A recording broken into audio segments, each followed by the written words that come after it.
الله أكبر. الحمد لله رب العالمين الرحمن الرحيم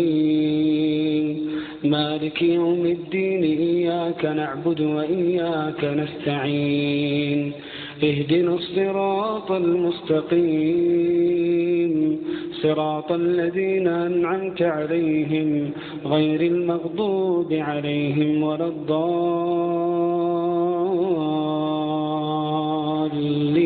الضالين آمين. هل أتى على الإنسان حين من الدهر لم يكن شيئا مذكورا إنا خلقنا الإنسان من نطفة أمشاج نبتليه فجعلناه سميعا بصيرا إنا هديناه السبيل إما شاكرا وإما كفورا إنا أعتدنا للكافرين سلاسل وأغلالا وسعيرا إن الأبرار يشربون من كأس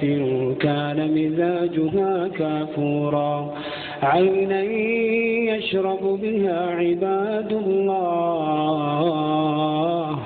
يفجرونها تفجيرا يوفون بالنذر ويخافون يوما كان شره مستطيرا ويطعمون الطعام على حبه مسكينا ويتيما وأسيرا إنما نطعمكم لوجه الله لا نريد منكم جزاء ولا شكورا إنا نخاف من ربنا يوما عبوسا قمطريرا فوقاهم الله شر ذلك اليوم ولقاهم نظرة وسرورا وجزاهم بما صبروا جنة وحريرا متكئين فيها على الأرائك لا يرون فيها شمسا ولا زمهريرا ودانية عليهم ظلالها وذللت قطوفها تذليلا ويطاف عليهم بآنية من فضة وأكواب كانت قوارير من فضة قدروها تقديرا ويسقون فيها كأسا كان مزاجها زنجبيلا عينا فيها تسمى سلسبيلا ويطوف عليهم ولدان مخلدون إذا رأيتهم حسبتهم لؤلؤا منثورا وإذا رأيت ثم رأيت نعيما وملكا كبيرا عاليهم ثياب سندس خضر وإستبرق وحلوا أساور من فضة وسقاهم ربهم شرابا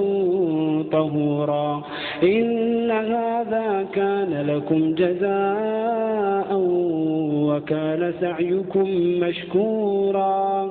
إنا نحن نزلنا عليك القرآن تنزيلا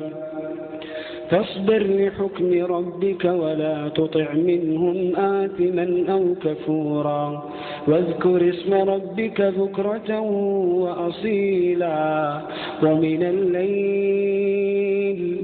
ومن الليل فاسجد له وسبحه ليلا طويلا إن هؤلاء يحبون العاجلة ويذرون وراءهم يوما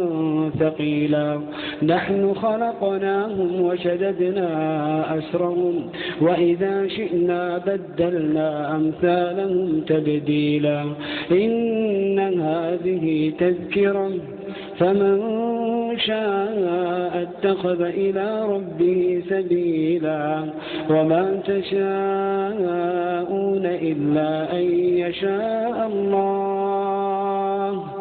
إن الله كان عليما حكيما يدخل من يشاء في رحمته